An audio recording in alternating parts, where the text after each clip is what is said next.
감사제를 드리며 노래하여 그가 행하신 일을 선포할지로다. 하나님은 영이시니 예배하는 자가 신령과 진정으로 예배할지니라.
무슨 옷을 입고 살까 염려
만물의 하나님께 감사하라. 그 인자하심이 영원하미로다. 하나님 아버지 감사드립니다. 감사주의를 저희가 지나고 있습니다. 하나님, 전심으로 하나님 앞에 감사하며 감격하며 주님께서 베풀어 주셨던 그 은총을 생각하며 주님을 높여드리기를 소망합니다. 하나님 아버지, 동신교회를 사랑하시는 아버지, 동신교회가 이 사하구와 아버지 당리동을 밝히는 등불 되게 하시고 하나님 많은 복들을 나누어 주는 아름다운 교회가 되기를 소망합니다. 담임 목사님과 부교육자님들에게도 은총을 베풀어 주셔서 하나님 사역을 축복하여 주시고 성도의 가정에 복을 빌 때에 하나님 비는 복돌이 가정에 떨어져 열매로 주 앞에 드리기를 소망합니다. 너희는 마음에 근심하지 말라. 하나님을 믿으니 또 나를 믿으라고 말씀하신 아버지 하나님, 하나님의 약속의 말씀들을 붙들고 어느 곳 어디선지 하나님 앞에 기도하며 하나님을 영화롭게 하여 드리기를 소망합니다. 시대는 매우 어려운 이 시대지만은 마지막 때 믿는 자를 보겠느냐 말씀하신 아버지 하나님, 저희들이 말씀에 굳게 서게 하시고 믿음으로 주님을 높여드리기를 소망합니다. 하나님 감사드립니다. 살아계신 예수님의 이름으로 기도합니다. 아멘.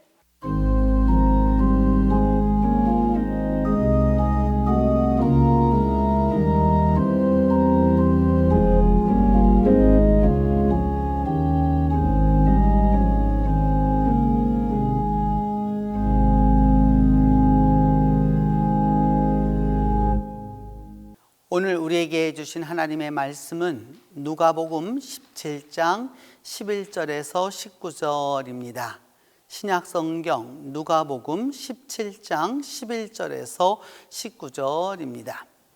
예수께서 예루살렘으로 가실 때에 사마리아와 갈릴리 사이로 지나가시다가 한 마을에 들어가시니 나병 환자 10명이 예수를 만나 멀리 서서 소리를 높여 이르되 예수 선생님이여 우리를 불쌍히 여기소서 하거늘 보시고 이르시되 가서 제사장들에게 너희 몸을 보이라 하셨더니 그들이 가다가 깨끗함을 받은지라. 그 중에 한 사람이 자기가 나은 것을 보고 큰 소리로 하나님께 영광을 돌리며 돌아와 예수의 발 아래에 엎드려 감사하니 그는 사마리아 사람이라. 예수께서 대답하여 이르시되 10사람이 다 깨끗함을 받지 아니하였느냐? 그 9은 어디 있느냐? 이 이방인 외에는 하나님께 영광을 돌리러 돌아온 자가 없느냐 하시고 그에게 이르시되 일어나 가라. 내 믿음이 너를 구원하였느니라 하시더라. 2021년 가을 수요 스페셜 6번째 시간으로 누가복음 17장 11절에서 19절에 근거해서 표현된 감사라는 제목으로 오늘 말씀을 살펴보도록 하겠습니다. 첫 번째로 예수님은 지금 어디서 누구를 만나셨느냐라고 이렇게 물어봅니다. 예수님은 이때 예루살렘으로 가시고 계셨습니다. 근데 어디로 가셨느냐 하면 가실 때 사마리아와 갈릴리 사이로 지나가셨다라고 이렇게 말씀하셨고 또 한 마을에 들어가셨고 이렇게 또 나병 환자를 만나셨다 이렇게 말씀하고 있는데 여기에 여러 가지 이야기가 이제 있게 되는 것이죠. 왜냐하면 예수님 시대에 이 갈릴리라고 하는 여러분 갈릴리 바다가 보이고 그 앞에 있는 도시가 가버나움, 갈릴리에서 가장 큰 도시 가운데 하나였었던 곳이죠. 여기 이쪽 지역에 살던 사람들이 이제 드디어 그 예루살렘을 향하여서 가려고 하면 지금 여러분들이 거기에 보시는 대로 이렇게 나와 있는 대로 보면 그 사마리아를 지나가지 않았습니다. 사마리아를 지나가지 않았던 이유는 뭐냐면 저쪽 서쪽으로 돌아서 가지고서 가이사랴 쪽으로 해가지고 까꾸로 해서 올라가든지 아니면 이 요단강 길을 통해서 내려와 가지고서 다시 여리고를 통해서 올라가든지 하는 이 중간에 짧은 길을 선택하지를 않았습니다. 이렇게 유대인들은 사마리아 사람들과 같이 동행하는 사이가 아니었는데 예수님은 이 길을 굳이 가셨다는 것에서 여기서 독특함이 벌써 또 주어지게 되는 거죠. 오늘날은 가서 보면 갈릴리에 여러 가지 새 주택들이 이렇게 많이 들어서게 됩니다. 그런데 이 사마리아 쪽을 가려고 하면 여러분 어떤 길을 가야 하느냐면 이런 길을 가야 합니다. 사마리아는 산지거든요. 이게 높은 산지는 아니지만 이런 산길을 쭉 가야 돼서 길이 좀 험하다라고 할 수 있습니다. 그래서 이 사진에서 나와 있는 대로 그 사마리아 산지를 이렇게 쭉 내려다보면 바로 저와 같은 모습이다라고 하는 것을 알 수 있습니다. 그런데 여기다가 한 마을에 들어가셨어요. 이것도 굉장히 이상한 일이죠. 왜냐하면 그 마을에 들어가는 것 자체가 유대인에게는 금기였습니다. 사마리아 사람하고는 상종을 하지 않았기 때문입니다. 같은 그 하나님을 믿지만 같이 상종을 하지 않았던 거죠. 오늘날도 마찬가지잖아요, 여러분. 하나님을 믿지만 서로 간에 이렇게 그 상종을 안 하는 바로 이런 모습들과 같은 것인데 이제 그런 것이었죠. 근데 거기에서 누구를 또 만나게 되었느냐, 나병 환자를 만나게 되었다라고 하는 것도 또한 이것도 아주 독특한 일입니다. 오늘 그림에서 여러분 보시는 대로 10명의 나병 환자를 만나서 나병 환자들이 뭐냐 하면 멀리 서 있다라고 얘기하죠. 가까이 가면 안 되는 것이기 때문입니다.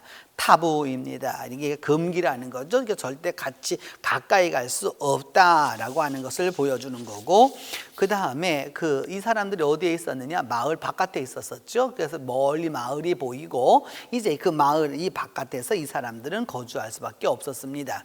당시에 나병 환자라고 하는 것은 오늘날에 있어서 한센시병만 말하는 게 아니라 그 이외에 여러 가지 그런 피부병 환자들을 다 통칭하는 언어이기 때문에 이들은 여하튼 당시에는 다 이것을 격리시키는 것이 최우선이었기 때문에 갈 수가 없었다라고 할 수 있습니다.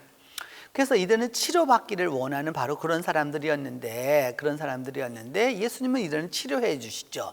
그러면서 그 전에 뭐라고 그러느냐 하면 선생님 우리를 제발 좀 불쌍히 여겨주세요 라고 얘기하면서, 그래서 예수님 보시면서 가가지고 제사장들에게 너희 몸을 보여라 이렇게 말씀합니다. 그럼 고쳐주신 것도 아니고 왜 가서 너희 몸을 보이라 라고 이렇게 말씀하셨느냐라고 하면, 여러분 당시에는 이 제사장이 여러 가지 역할이 있습니다. 하나님께 제사도 드리고요, 또 상담도 하고요, 그 다음에 판결도 내려주는 일도 하고요, 또 그 다음에 의사의 역할도 합니다. 그래서 뭐냐 하면은 완치되었다 안 되었다 이런 걸 다 판단해 주는 거죠. 그러니까 가서 제사장에게 너희 몸을 보이라 라고 하는 이 말씀은 이 믿음이 전제되어 있는 겁니다. 가서 보이면 나았다라는 말을 들을 것이다 라고 하는 것을 하였는데, 그래도 그 말씀 그대로 그들이 가다가 깨끗함을 받았다라고 얘기하고 있습니다. 제사장들에게 가다가 이제 그리하게 되었다라는 것이죠. 그러니까 불가리아 교회의 그 열 나병 환자 성화인데, 거기 보면 여러분 이제 이들의 모습들이 이렇게 쭉 그려져 있고 예수님을 만나는 바로 이제 이런 장면을 우리가 상상해 볼 수 있습니다. 제사장에게 몸을 보이라 라고 하는 이 표현은 이제 레위기 13장 2절을 보게 되면 그런 사람의 피부에 무엇이 돋거나 딱지가 않거나 뭐 여러 가지 색점이 생긴 거나 또 피부에 문둥병까지가 감각을 느낄 수 없게 되면 누구에게 가야 되느냐? 제사장 아론에게나 그러니까 아론의 자손인 제사장에게나 가서 데리고 가야 된다는 거죠. 그래서 그 제사장에게 의해서 뭐가 되어야 되느냐? 판결을 받아야 되는 것입니다. 지금은 의학이 신학에서부터 완전히 독립되어서 딴 학문으로 가고 있지만 이 시대에는 여러분 그런 사회가 아니었죠. 종정일치 사회였고 또 종의일치 사회였습니다. 근데 중세에도 그렇기 때문에 그래서 의학을 먼저 공부하지 아니하면 신학을 공부할 수 없었던 것처럼 이제 그런 시대를 살았던 것이죠. 그러면서 누가복음 5장 14절에도 그 말씀을 드려서 제사장이 내 몸을 보이고 그래서 네가 정결하게 됐을 거기 때문에 이제 뭐냐면 하나님 앞에 정결례를 드리라라는 거죠. 정결의 제물로 하나님 앞에 드려서 그것을 갖다가 증거하라고 하시는 그 예수님의 말씀이 이제 나타납니다. 이와 같은 모습으로 그들이 가다가 나음을 얻었는데 이제 얻게 되었는데 누군가가 돌아와서 감사하였죠. 그 중에 꼭 한 사람이 감사했습니다. 제가 그래서 빨간색으로 써놨잖아요, 여러분. 한 사람이 엎드려서 감사했다라는 거죠. 그리고 자기가 낳은 것을 보았고요. 큰 소리로 하나님께 영광을 돌렸고요. 그 다음에 돌아왔어요. 예수님에게 돌아와서 뭐냐 하면은 엎드려서 감사하는데 그 사람은 사마리아 사람이었다라고 이렇게 말합니다. 그러니까 이 사람을 사마리아 사람이라고 말하는 걸 볼 때 나머지 사람은 사마리아 사람이 아니라 유대 사람이었다는 것을 어느 정도 우리가 짐작하게 되는데 10명이 치료를 받았는데 그 중에 한 사람만 돌아와 감사하더라 라고 하는 것이 여기에 나타나 있는 것이죠. 10명이 치료를 받았습니다. 그런데 오직 기억한 사람은 몇 사람이었느냐? 한 사람이었죠. 그리고 돌아와서 엎드렸다라고 하는 것은 그 고마움에 대한 겸손의 표시를 우리가 알 수 있게 되는 것이죠. 그래서 여러분 그 치유 전과 치유 후의 그 나병 환자들의 모습을 이 동방교회에 있는 이게 성화를 통해서 이렇게 쭉 보게 되면 여러분 10명이 치료를 받게 되잖아요. 근데 돌아온 사람은 한 사람뿐이 없는 거죠. 감사라는 게 이처럼 여러분에게 쉽지가 않은 것입니다. 그래서 감사는 무엇이냐? 깨달음에서 시작하는 거예요. 똑같이 부탁을 하고 똑같이 요구를 하였지만 한 사람만 깨달았습니다. 그래서 얼마나 깨닫느냐가 관건입니다. 여러분, 감사라고 하는 것은 내가 얼마만큼 깨달았느냐라는 거예요. 이것이 얼마나 하나님의 크신 은혜냐, 이것이 얼마나 하나님이 내게 주신 은혜냐, 그리고 그것을 은혜라고 고백하는 그 사람에게서부터 감사가 시작되는 거죠. 그것이 없으면 결국 입에 발린 감사에 불과한 거죠. 말로는 감사하지만 입으로는 청산유수이지만 전혀 감사하지 않는 경우를 우리는 종종 볼 수 있기 때문입니다. 여러분, 몇 사람 중에 몇 사람이었어요? 10사람 중에 한 사람뿐이었습니다. 10분의 1뿐이 안 되는 거예요. 10사람 중에 한 사람 정도가 감사할 수 있다라고 하는 것을 보면서 우리가 꼭 그 기억을 해야 하는 것이죠. 그래서 이제부터 우리가 본격적으로 감사에 대해서 조금 더 구체적으로 알 필요가 있겠어요. 여러분, 감사 누구에게 할 것이냐? 시편 118편 1절은 말해요. 하나님께 감사하라는 겁니다.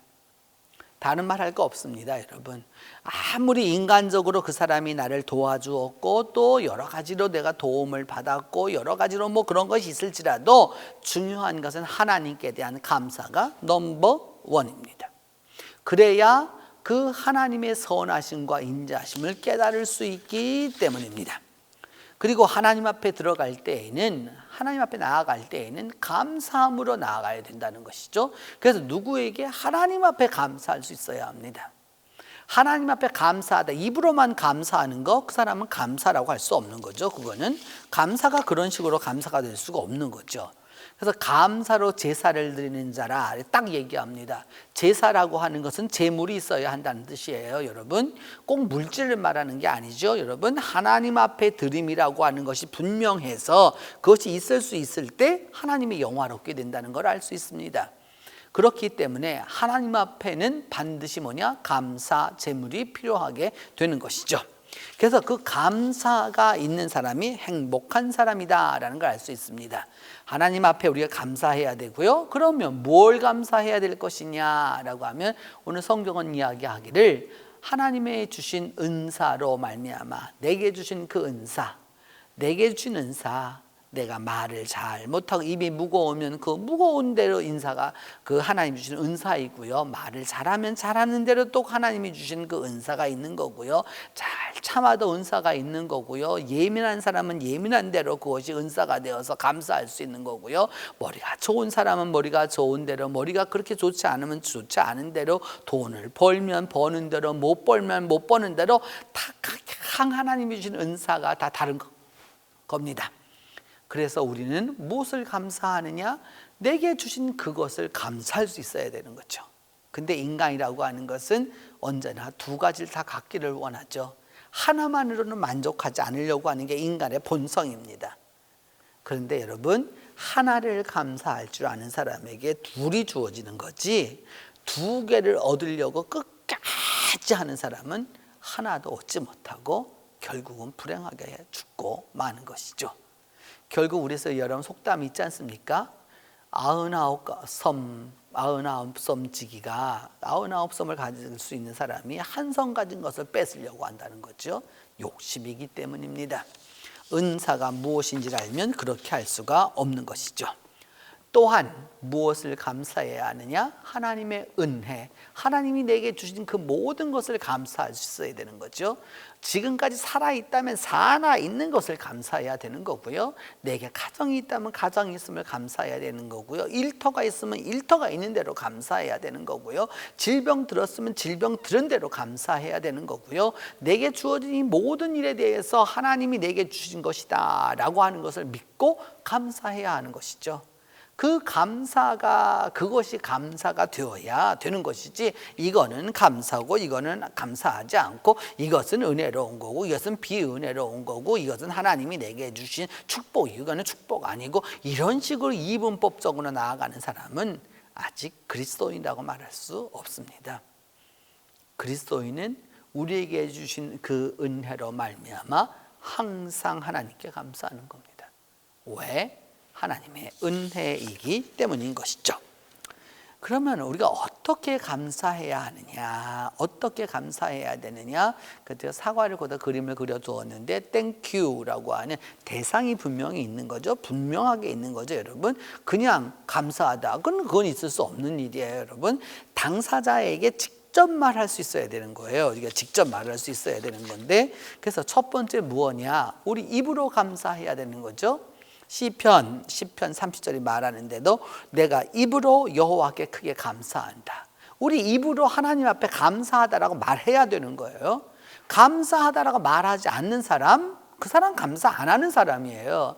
꼭 말로 해야 되느냐? 말로 해도 모르는데 어떻게 말을 안 하는데 더더군다나 알 것이에요, 여러분. 반드시 입으로 고마우면 감사하다라고 어린아이에게도 이야기해야 되고 어른에게도 이야기해야 되고 다 그거 해야 되는 거죠. 감사가 입에서 나와야 되는 것이죠. 한 입에서 근데 감사도 나오고 원망도 나온다면 이는 문제가 있는 것이죠. 두 번째는 하나님 앞에 감사할 때는 무엇이 필요하냐? 즐거움을 통한 악기가 필요한 거예요. 그래서 그 악기를 사용해서 여러 하나님을 즐겁게 하고 백성들을 즐겁게 하고 기쁨의 잔치가 되어야 되는 거죠. 그런 부분에서 추수감사절은 어때야 되느냐? 아름답고 더불어서 뭐냐면 기쁨과 즐거움이 함께 해야 된다라는 것입니다. 세 번째 감사는 어떻게 해야 되느냐? 예수의 이름으로 하라고 고린도서 3장 17절이 말하고 있어요. 뭘 하든지 말로 하든지 일로 하든지 다 주 예수의 이름으로 하고 하나님 아버지께 감사하라 라고 말합니다. 왜 감사하느냐? 예수 때문에 감사하는 거예요, 여러분. 우리가 살아있음이 예수 그리스도의 은혜이고 우리가 구원받았음이 예수 그리스도의 은혜여서 이 세상 살아가는 것이 하나님 안에서 예수의 은혜이고 죽으면 우리는 주님 나라 갈 것이기 때문에 감사한 것이죠. 그런 부분에 있어서 예수의 이름으로 할 수 있어야 되는 거예요. 근데 언제인지부터 모르지만 자꾸 인간의 이름을 자꾸 내세우는 경향이 있다라고 하는 것을 우리가 눈으로 봅니다. 네 번째는 어떻게 감사해야 하느냐? 믿음으로 감사할 수 있어야 합니다. 골로새서 2장 7절은 말하기를 믿음에 굳게 서서 감사함을 넘치게 하라 라고 말하고 있습니다. 믿음이 올바로 서야 되고요, 믿음이 바로 되어야 되고요, 믿음에 굳건하게 서서 무엇해야 되느냐? 감사해야 된다라고 하는 것을 알 수 있습니다. 다섯 번째는 그럼 믿음만 있으면 되느냐? 아닙니다. 재물이 있어야 합니다. 감사를 표현하는 예물이 있어야 되는 거예요. 그래서 내가 주께 감사제를 드리고 라고 하니 하나님 앞에 드림이라고 하는 게 아주 분명한 것이죠. 오늘 이 수요 예배를 영상으로 또 예배 드리고 있는 분들과 더불어서 또 주위에 있는 분들한테도 이야기해 주세요. 여러분 정말로 어떻게 감사하고 계세요? 무엇을 감사하고 계세요? 저는 올해 맥주감사주의를 지나면서 너무도 큰 은혜를 받았습니다. 우리 주일학교 학생 한 학생이 26,000원을 헌금했어요.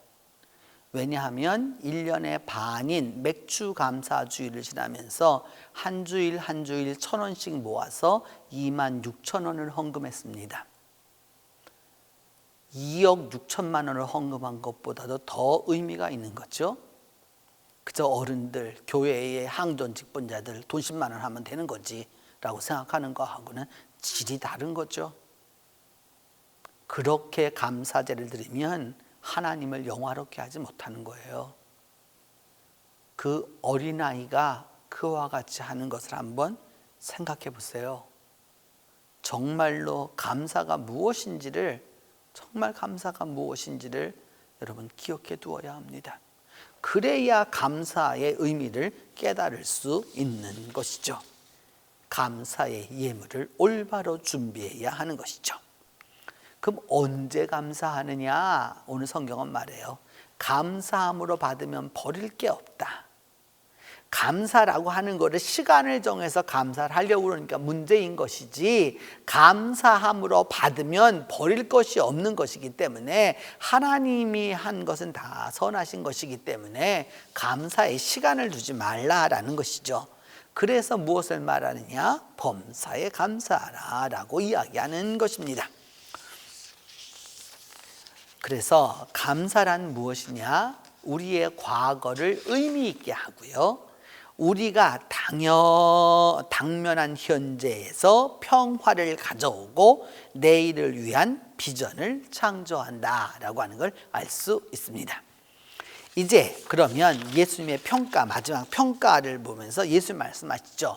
그 9은 어디에 있느냐라는 거죠. 그 9은 어디에 있느냐? 9은 어디에 있느냐?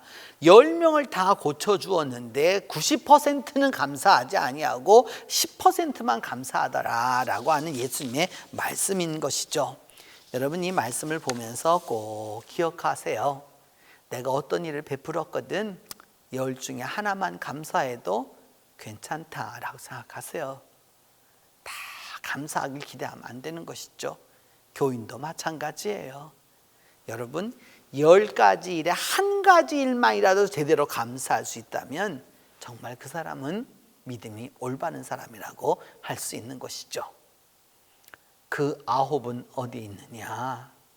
이 말씀을 들으면서 진정 돌아갔던 그 유대인들은 사람이라고 취급하지도 않았던 그 사마리아 사람을 꼭 기억하고 하나님 안에서 감사의 길을 가야 하는 것이죠. 그것이 될 수 있을 때 여러분, 이런 것이죠. 감사는 믿음으로 표현하는 것이다. 누구에게 감사하고 무엇을 감사하고 그 다음에 얼마나 감사하고 어떻게 감사하고 언제 감사하는지 보면 그 사람의 믿음도 보인다라고 하는 것이죠. 그래서 우리는 어제도 오늘도 지금 이 순간도 감사하며 사는 것입니다. 우리 같이 기도하겠습니다. 하나님, 은혜를 감사하고 감사합니다. 주님께서 은총을 베풀어 주셔서 믿음 안에서 나아갈 수 있도록 은혜를 베풀어 주심을 감사합니다. 우리가 진정 주님 안에서 올바로, 믿음 안에서 올바로 나아갈 수 있도록 도와주시고, 10 나병 환자 가운데 한 사람이 돌아왔던 것처럼 나는 주님 앞에 돌아와 감사를 표현할 수 있는 바로 그런 사람이 되도록 하나님이 축복하여 주옵소서. 우리 주 예수 그리스도의 이름으로 기도하옵나이다.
지금은 우리 주 예수 그리스도의 은혜와 하나님의 사랑과 성령의 교통이 주께 돌아와 엎드려 경배하며 감사하던 그 신앙을 향하여 나아가는 모든 이들 위에 이제부터 영원히 함께 계실지어다.